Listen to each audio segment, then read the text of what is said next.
The scream cut through the surgery tent before anyone could stop her. Lieutenant Yamada Keiko lurched upward on the operating table, her eyes wild with terror, staring at the American doctor standing over her shattered leg with a bone saw in his hands. She tried to throw herself off the table. Two nurses caught her shoulders. "No! No! Kill me! Just kill me!" she shouted in Japanese, her voice raw and breaking. Dr. Robert Chen, a Chinese-American surgeon from San Francisco, set down the saw. He didn't speak Japanese, but he understood terror when he saw it. He could see it in her face, the way her whole body shook, the way she looked at him like he was a monster. Because that's what she'd been told he was. That's what they'd all been told. He reached for the chloroform mask instead. His hands were steady. They had to be. This woman's leg was infected so badly he could smell the gangrene from across the tent. Without surgery, she would be dead in 3 days. Maybe 2.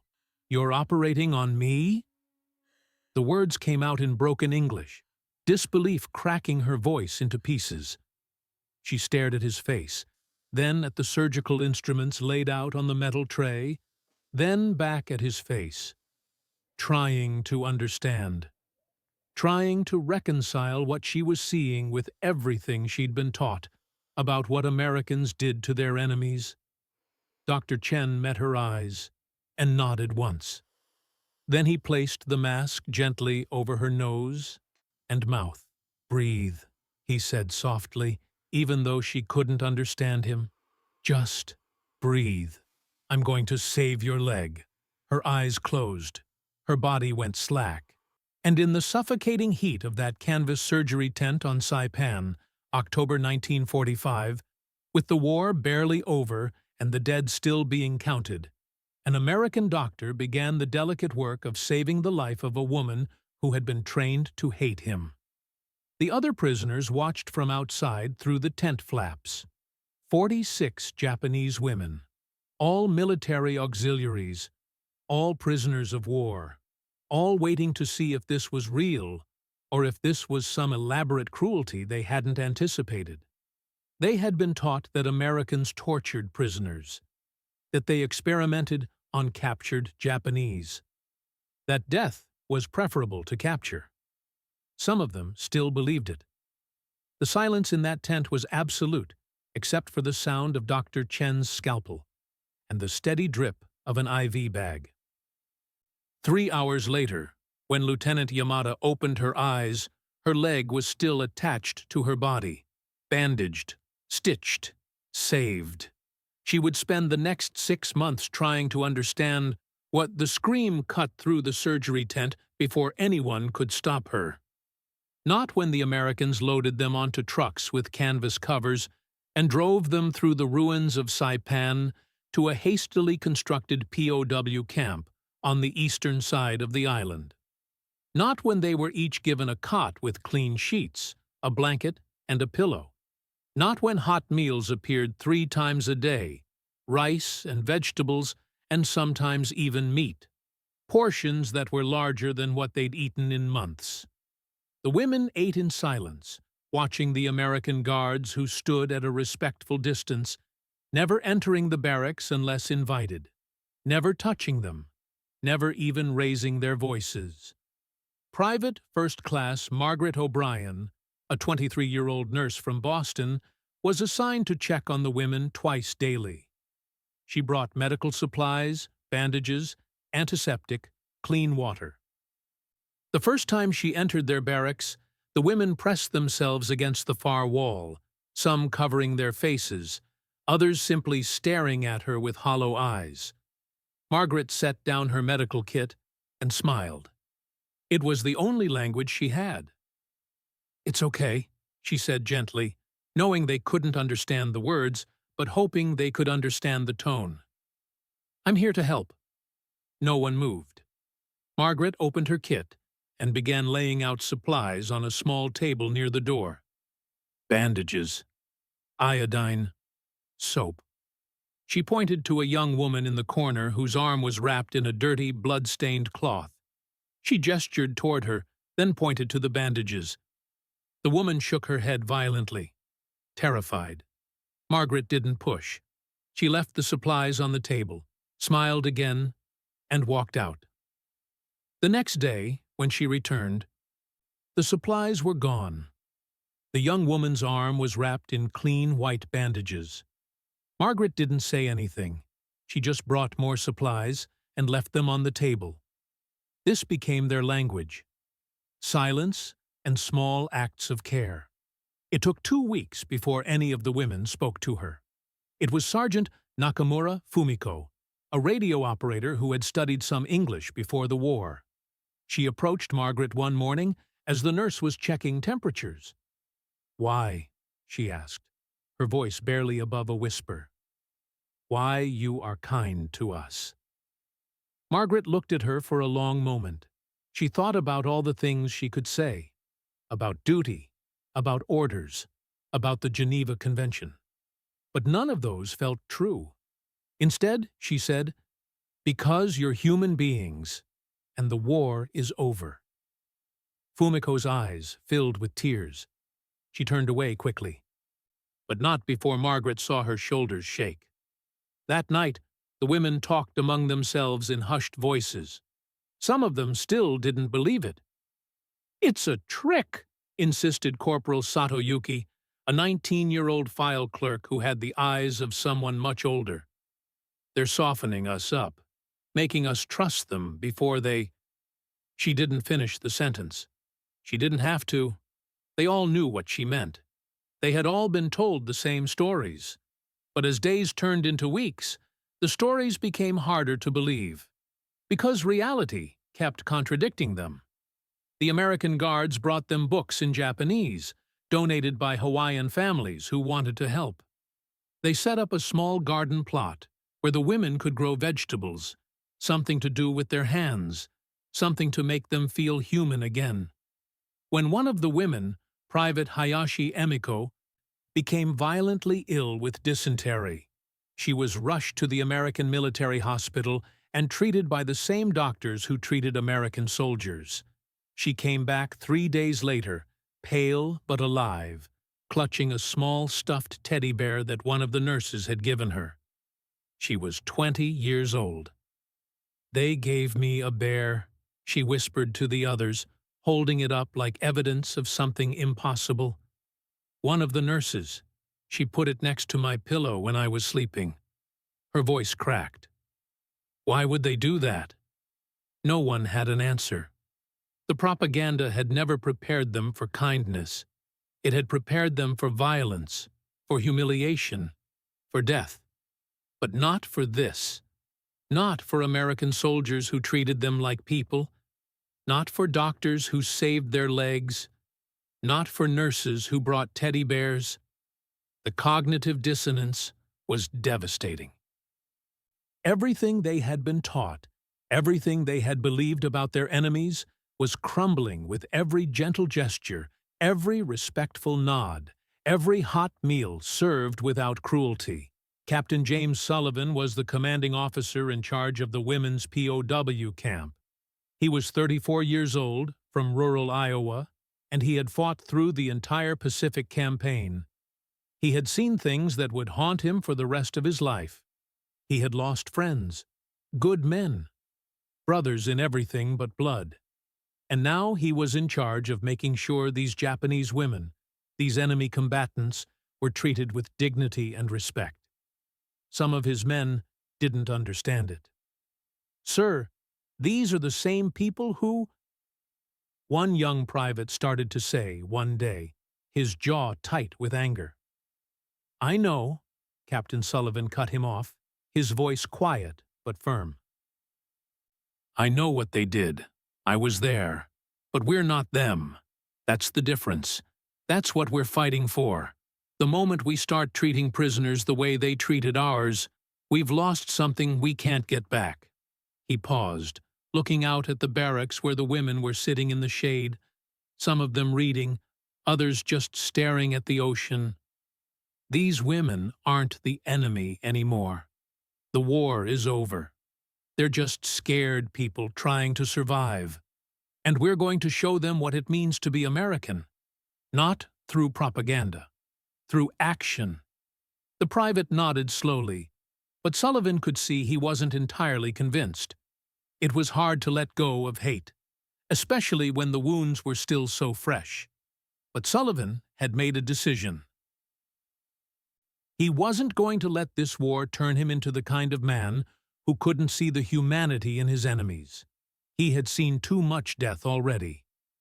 He wasn't going to add unnecessary cruelty to that list. One evening in late November, a terrible storm rolled across the island. The wind howled like something alive, ripping at the canvas tents and battering the wooden barracks. Rain came down in sheets so thick you couldn't see 3 feet in front of you. The power went out across the entire camp. In the women's barracks, panic set in immediately. The darkness brought back memories. Memories of bombing raids, of hiding in caves, of waiting in the black silence for death to find them. Some of the women started crying. Others screamed. Lieutenant Yamada, whose leg was still healing, tried to calm them, but her voice was lost in the chaos. Then the door opened. Wind and rain blasted into the room, and there, silhouetted against the storm, were 3 American soldiers. They carried flashlights and armfuls of extra blankets. "It's okay," one of them shouted over the wind. "We're just bringing you blankets and lanterns, so you're not in the dark." They set everything down just inside the door, carefully, respectfully, and then they left. They didn't linger. They didn't stare. They just delivered the supplies and disappeared back into the storm. Fumiko stared at the blankets, at the battery-powered lanterns now glowing softly in the darkness. "They brought blankets," she said, her voice strange and distant. "Not chains, not weapons, blankets." She looked around at the other women, and for the first time since their capture, she smiled. It was a small smile, sad and tentative, but it was real. "Maybe," she said quietly, "maybe we were wrong about them." The transformation didn't happen overnight. Trust wasn't built in days or even weeks. It was built in small moments. In Private O'Brien, patiently teaching Corporal Sato how to say "good morning" in English. In Dr. Chen, checking on Lieutenant Yamada's leg every single day, even when he was exhausted, even when he had other patients, because he wanted her to know she mattered. In Captain Sullivan sitting down with Sergeant Nakamura and asking her, through a translator, about her family, her life before the war, treating her like a person with a story worth hearing. It was built in the day that Fumiko approached Margaret with tears streaming down her face and said, in halting English, "Our officers, Japanese officers, they told us to die. When Americans came, they said dying was honor. But you brought us blankets." She wiped her eyes with the back of her hand. "They were wrong.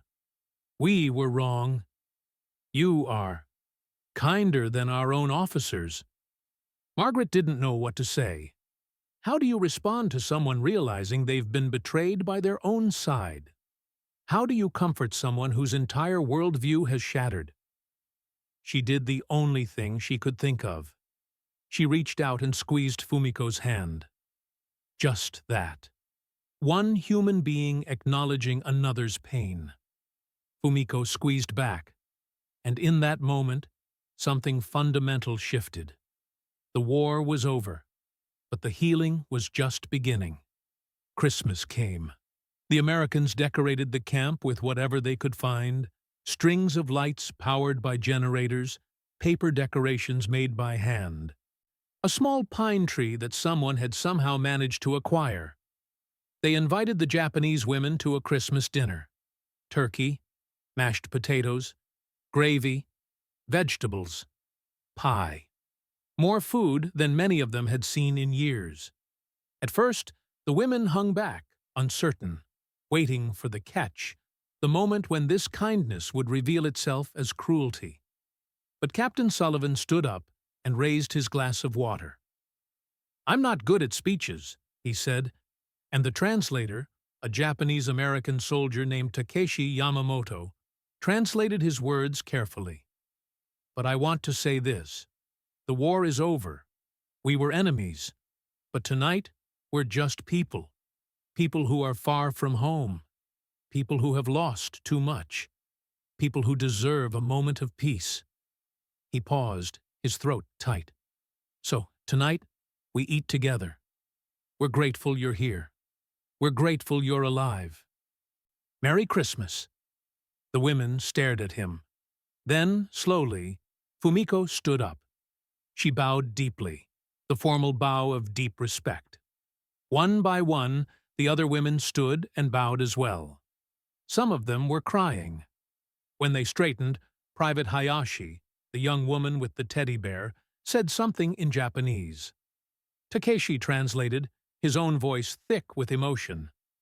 She says, "Thank you for seeing us as human. Our own leaders forgot we were." There wasn't a dry eye in that room, American or Japanese. The meal was eaten in near silence, but it wasn't an uncomfortable silence. It was the silence of people processing something profound, something that couldn't be put into words. Years later, Lieutenant Yamada would tell her grandchildren about that Christmas dinner. She would describe the taste of the turkey, the warmth of the lights, the faces of the Americans who had every reason to hate her but chose kindness instead. "That was the night I understood," she would say. "War makes monsters of us all, but it doesn't have to keep us monsters.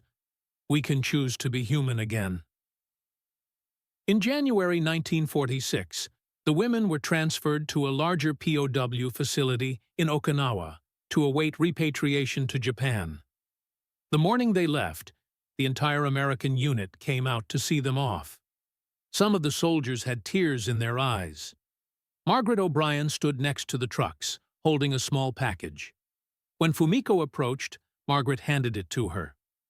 "For the journey," she said. Inside were medical supplies, some books, and a photograph. A photograph of Margaret and Fumiko standing together, smiling, taken 2 weeks earlier.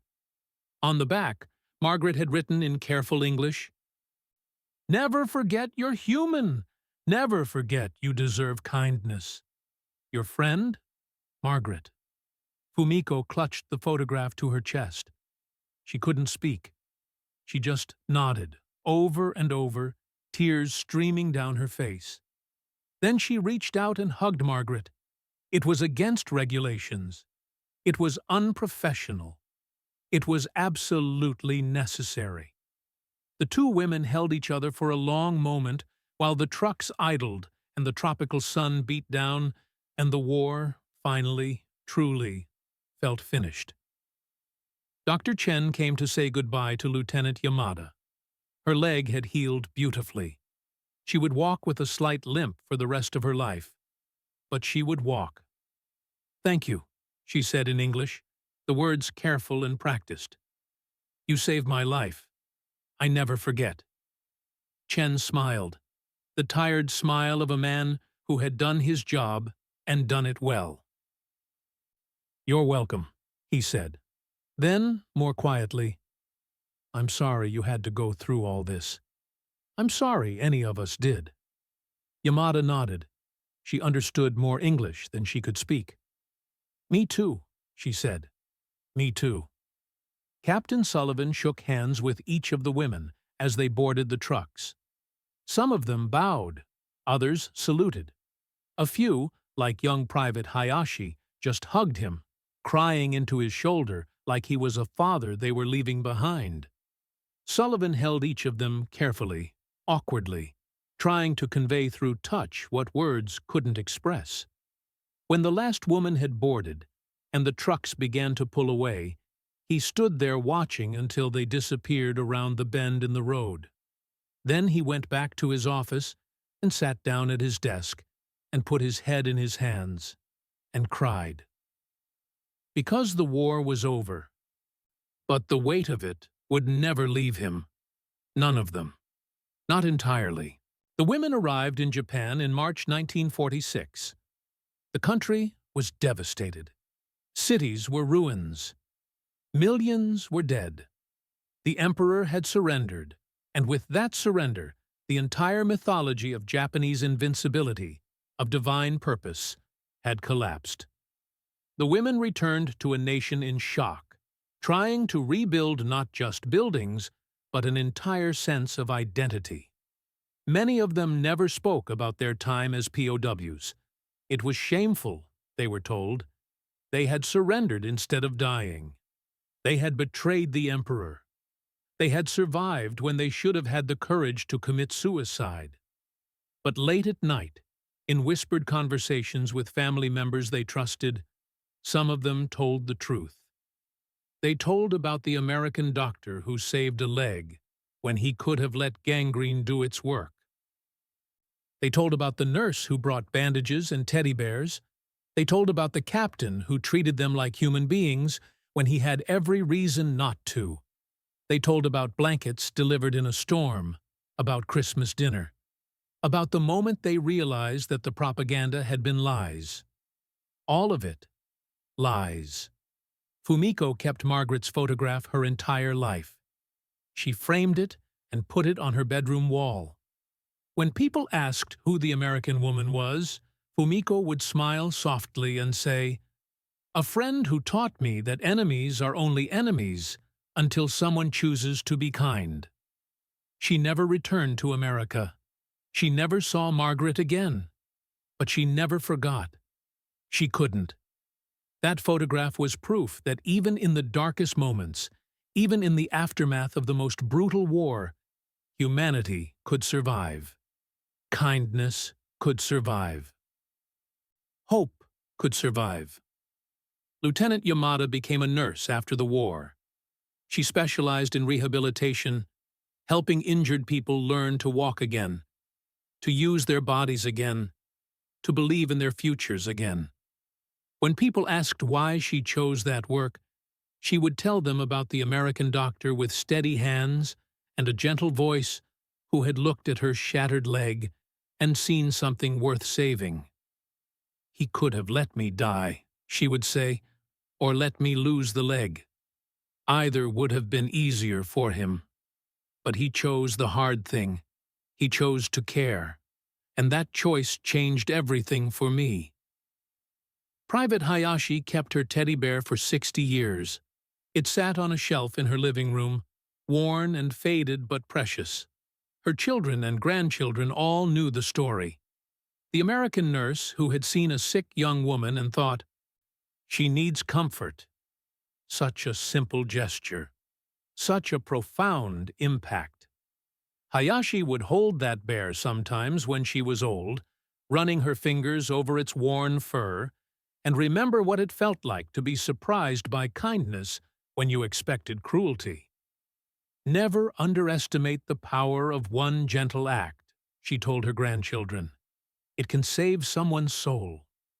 Captain Sullivan returned to Iowa after the war. He bought a small farm, married a woman named Helen, who understood when he woke up screaming from nightmares, and tried to build a quiet life. But he never stopped thinking about those women. He kept a photograph, too, one taken by the unit photographer, showing him standing with all 47 women on their last day at the camp. Every face visible. Every person there. Years later, a Japanese journalist tracked him down, writing a book about POW experiences after the war. She wanted to interview him about how he had run the women's camp. "Why did you treat them so well?" she asked. "You didn't have to. No one would have blamed you if you'd been harsher." Sullivan looked at her for a long time before answering. Finally he said, "Because someone had to break the cycle. Someone had to look at the people on the other side and say, 'I see you. You're human. And that matters more than revenge.' I don't know if I succeeded. I don't know if it made any difference in the grand scheme of things. But I know those women went home alive and intact. And maybe, just maybe, they told someone that not all Americans were the monsters they'd been taught to fear. And maybe that person told someone else. And maybe, in some small way, we planted seeds of peace instead of watering the fields of hate. The journalist wiped her eyes. It made a difference, she said quietly. I've interviewed 12 of those women. Every single one of them said their time in your camp changed how they saw the world, changed how they raised their children, changed what they taught about enemies and war and humanity. She paused. You saved more than their lives, Captain. You saved their ability to believe in goodness. Sullivan nodded slowly. Then he smiled, sad and weary and grateful. Then it was worth it, he said. Every sleepless night, every hard decision, every moment of doubt. It was worth it. The Pacific War claimed millions of lives. Soldiers, civilians, people who never wanted to fight, but were swept up in the machinery of nations at war. The stories we remember are usually about battles, about strategies, about the big moments that changed the course of history. But there were smaller moments, too. Quieter moments. Moments that didn't change the war, but changed the people who lived through it. 47 Japanese women standing in a barracks on Saipan, waiting for horror, and receiving blankets instead. An American doctor choosing to save an enemy's leg because his Hippocratic oath mattered more than his hatred. A nurse from Boston teaching a Japanese sergeant how to say good morning in English. A captain from Iowa deciding that kindness was a weapon too. Maybe the most powerful weapon of all. These moments didn't end the war. The war was already over. But they did something harder. They ended the hate, at least for a few people, at least for a moment. They proved that even after everything, even after all the death and destruction and horror, we could still choose to see each other as human beings, not enemies, not monsters, just people, scared, wounded, broken people trying to survive in a world that had lost its mind. Lieutenant Yamada lived to be 94 years old. Before she died, she was interviewed one last time about her experiences. The interviewer asked her what she wanted people to know about the war, about her time as a POW, about everything she had lived through. Yamada thought for a long time.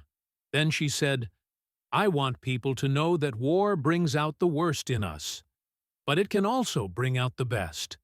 It's a choice. Every single day, every single moment, it's a choice. And I want them to know that an American doctor looked at me, an enemy, and chose compassion.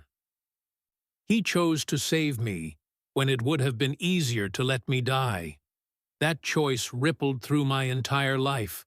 I became a better person because of it. I treated others with more kindness because of it.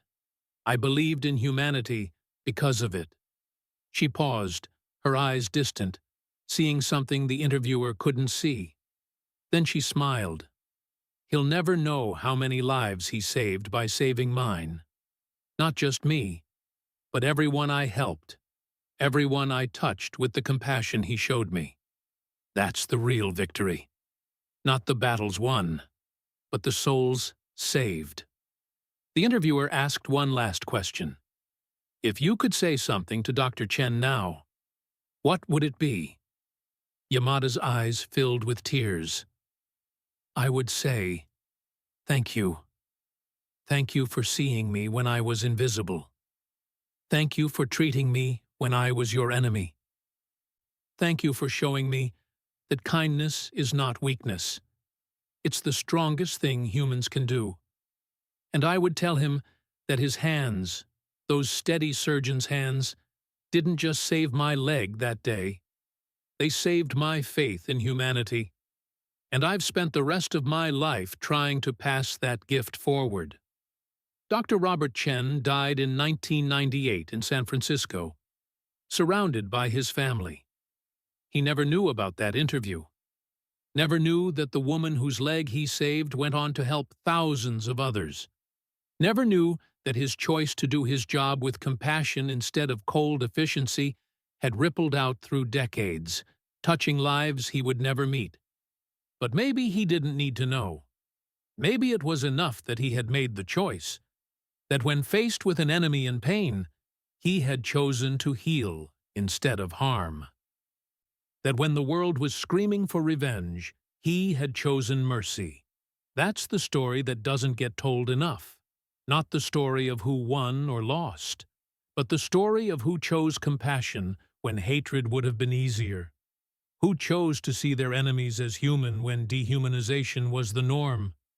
Who chose to plant seeds of peace in the ashes of war? Those are the real heroes, not because they won battles, but because they won something harder. They won back their own humanity in a time when losing it would have been so easy.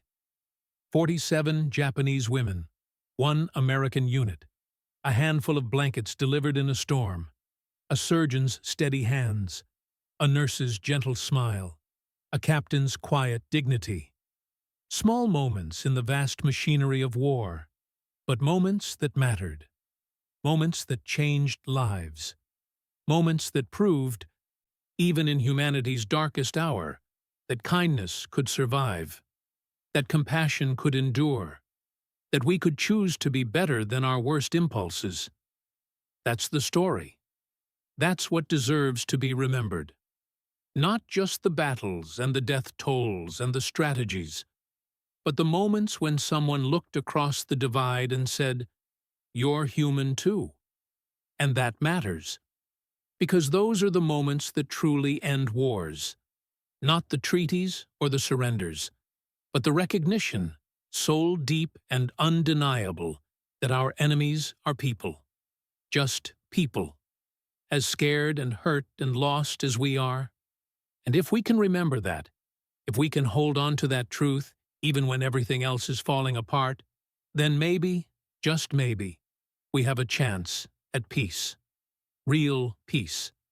Not just the absence of war, but the presence of understanding, of compassion, of the radical, revolutionary choice to treat each other with dignity even when we have every reason not to.